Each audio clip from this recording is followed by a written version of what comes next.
সেই ভয়ঙ্কর অশুভ একটি কালো অধ্যায় আমি দেখতে পাই। এক হওয়ার কোনো বিকল্প, এক হতেই হবে। তো বলছিলাম সেট আপ চেঞ্জ করলে হবে না, পলিসি মেক করতে হবে। কোন পলিসিতে দেশ চলবে?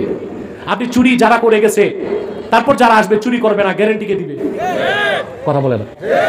সব তো একই বিশ্ববিদ্যালয়ের মাল, সব তো একই চিন্তা লালন করে, সব তো একই আদর্শের অনুসরণ করে। তাহলে পলিসি হবে আগামীর বাংলাদেশ পরিচালিত হবে আল্লাহর কোরআনের পলিসি দিয়া।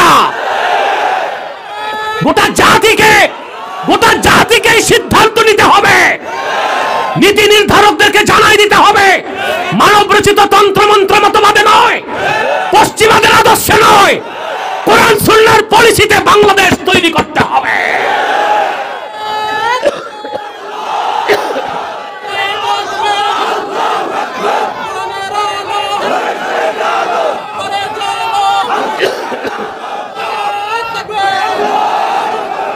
তাহলে যারাই ক্ষমতায় আসুক চুরি আর থাকবে না।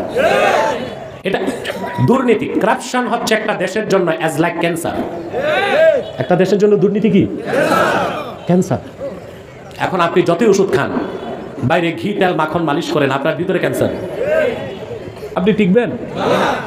আমাদের দেশের সংস্কারের মূল হচ্ছে সাস্টেইনেবল ডেভেলপমেন্টের জন্য শর্ত হচ্ছে করাপশন মুক্ত বাংলাদেশ।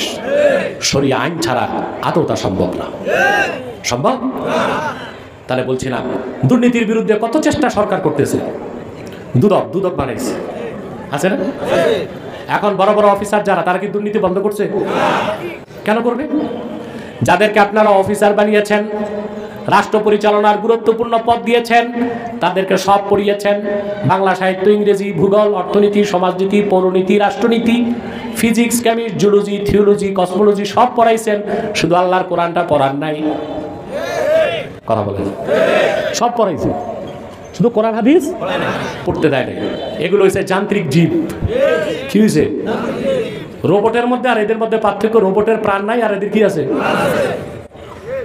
এরা যখন দায়িত্ব পাইছে তো এরা ঘুষ খাবে না তো কি করবে? এরা তো আখিরাত বিশ্বাস করে না, কবর বিশ্বাস করে না, মুনকার নাকির আছে বিশ্বাস করে না। সংস্কার কোথায় কোথায় আনবেন মিয়া সাহেব? সংস্কার সব জায়গায় আনতে হবে। শিক্ষা কারিকুলাম চেঞ্জ করতে হবে, ঠিক না? আল্লাহর পবিত্র সত্তার কসম করে বলছি, শিক্ষা ব্যবস্থায় যদি প্রাইমারি থেকে বিশ্ববিদ্যালয় পর্যন্ত দ্বীনি শিক্ষাকে বাধ্যতামূলক করে দেন, তাহলে আপনার অফিসার একদিকে যোগ্য অফিসার হবে, আরেকদিকে চরিত্রবান বুজুর্গ হবে।